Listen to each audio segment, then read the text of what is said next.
Doctors of Reddit, what are some of your worst experiences with anti-vaxxers? My stepmom is a pediatrician at a major hospital here in Italy. She told me the worst thing she saw was her anti-vaxxer mom wailing and screaming after her 12-year-old son died of meningitis. The mother didn't let the son get the meningitis vaccine. Stepmom told me, as soon as she walked in the room, after getting called for an emergency, all the son's limbs had gone necrotic, and he was bleeding from practically every hole in his body including his eyes, since his blood couldn't congeal anymore, and was like oil leaking all over. She told me she felt so pissed at the mom when she received the information that the mom hadn't vaccinated her son at all and this was all preventable. Believe I shared this before on Reddit. I had a 7-year-old showing signs of a serious illness. Her teachers initially noticed it before anyone else. The child had been sick for a few days, that turned into a couple weeks. The teachers told the parents over and over something was wrong. The parents ignored the signs and claimed it was nothing bad, or it was a cold, something minor, etc. They finally came to me, and the child showed signs of measles. Within about 10 to 15 minutes I indicated that this is not a cold and this seemed to be measles, based on what they verbalized to me and what I saw. To confirm, I examined the child's inner cheek and did a full body exam where she, the child not the parents, pointed out a rash, both confirming measles. The parents indicated that they did not believe in vaccines because their previous doctor told them it was unnecessary as long as the child ate healthy and stayed active. It was a family friend who worked in naturopathic medicine, not a licensed doctor. After making the diagnosis and having a very tough conversation and informational session with the parents, I provided them with prescriptions to help with the measles and bring as much comfort as possible to their child. I had to break down that their child 1. Cold infected children and families with a very dangerous but preventable disease. 2. Cold had permanent brain nerve damage. And 3.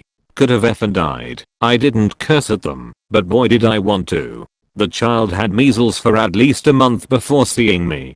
To show how serious this is, measles does not show signs or symptoms in some cases for 10 to 14 days. So because they refused to vaccinate their child, at least 2 to 3 weeks of exposure to other kids and teachers went by. Somehow they were able to bypass school district requirements for getting vaccines. They did not have a religious exemption. This experience isn't necessarily the worst, but mainly just sad. I had a 1-year-old infant in the NICU with HIV meningitis, which is a vaccine preventable illness. I didn't actually have the heart, or felt there was any reason in the moment, to explain to the parents that what was happening to their child was fully preventable. Long story short, their child came into the emergency room, quite febrile and non-responsive. The whole workup was done, and he was diagnosed with HIV meningitis and sepsis, and was admitted to the NICU. Unfortunately, he was already fairly advanced into the course of his illness, and went on to develop multiple awful complications. Despite being started on the kitchen sink's worth of antibiotics, he developed multiple brain inpiomas, large collection of pus and bacteria that fill the skull, requiring multiple drains to be drilled into their skull to relieve pressure, or else the brain would have been compressed. To make things worse, the kid incurred multiple ischemic strokes, dead brain, and also developed hydrocephalus. The brain has its own circulatory system which can get clogged with pus bacteria, causing fluid to build up and exerting pressure on the brain. Against all odds, this tiny baby survived the ordeal. You can have your own ethical debate over whether a child that neurologically compromised should have lived, since they will be so profoundly disabled that they will likely require full-time nursing care and may only live a few more years before dying of pneumonia, but that was the situation. Not a doctor, but worked in a pediatric ED for many years. Had a young boy come in, don't remember exactly how old, maybe 8 or 9. Comes in obtunded and stiff as a board. We take home to the resuscitation room and do all the full workup stuff including a spinal tap. It was work to try to position him because he was so stiff. I'm assisting with the tap. The fellow was able to get into the intervertebral space, and a milky fluid literally shoots out of the needle and onto her chest. She hooked up the manometer to measure the pressure and the fluid climbed all the way to the top and out even with the extension added to it. I had never seen that before in hundreds of taps. I don't remember pressure, but as you can imagine it was astronomically high. We got the kid as stable as we could and transferred him to the PICU. He ended up living, but lost 3 of his extremities due to sepsis, as well as severe cognitive impairment as a result of the high pressures. Cultures showed H-flu meningitis, which is the most common form of meningitis. He was never vaccinated. The HIB vaccine is 95% effective in preventing meningitis. It was sobering to watch the parents realize their decision to withhold the vaccine has unimaginably altered the course of their lives and the life of their child.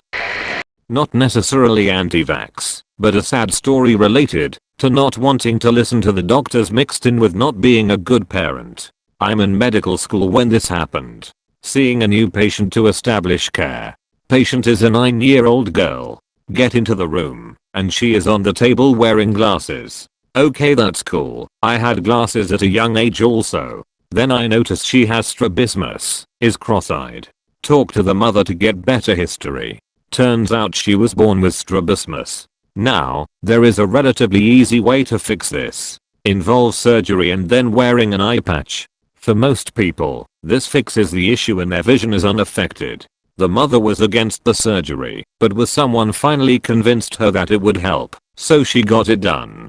Patient was sent home, and mother was given specific instructions. Keep the eye patch on constantly. Well, guess what? Eye patch isn't exactly comfortable and kid gets fussy all the time and doesn't want to keep it on. So mom decides not to make her wear it. Strabismus returns. By the time I saw her, the patient's vision was terrible and she was almost legally blind. She could read the biggie on the eye chart, nothing else. And that was with 1-month-old glasses. She is cross-eyed. I informed the mother that they can get the surgery again. It will help prevent her vision from worsening and help with being cross-eyed. Mother says the surgery is cosmetic and the eye patch is too bothersome, so she doesn't want to do it. This 9-year-old girl is on track to become legally blind in the next couple of years. She will remain cross-eyed for the rest of her life. All because her mother couldn't be a parent and force her to wear an eye patch for a couple of months. Turns out there is other evidence of bad parenting. Kid brushes her teeth maybe once a week because mother doesn't make her brush her teeth if she doesn't want to. Long story short, if you are a parent, be effing parent. Not a doctor, but I work for a vaccine manufacturer and my title is raw material engineer, aka. I work with vaccine ingredients for a living. When an AVAR asks me, on social media or in public, if I know what's in a vaccine, I basically cackle and crack my knuckles. They also don't seem to have an answer for why I give my children the same vaccines if Big Pharma is trying to poison people. I'm a veterinarian. Every day I have to convince some reluctant pet owner that I'm not in the pocket of big rabies and I'm making recommendations for preventative care based on state law, medical research and good judgment. The memorable people are the ones who listen to me. My advice saves their pet's life in one way or another, and they are still pissed about it. Your dog definitely needs a Lyme vaccine. Why? It's not perfect. Your last dog died of Lyme nephritis like 2 months ago. This vaccine is 93% effective. Some people. Not a doctor, but my 8th grade English teacher was anti-vax and pregnant at the time. She would constantly tell us about how bad vaccines were and stuff. So one day the science teacher spent an entire lesson just talking to us about how vaccines are good and don't cause autism. A few years later I was talking to my friend from 8th grade who still talks to our science teacher, and he said that the English teacher's baby had autism and wasn't vaccinated.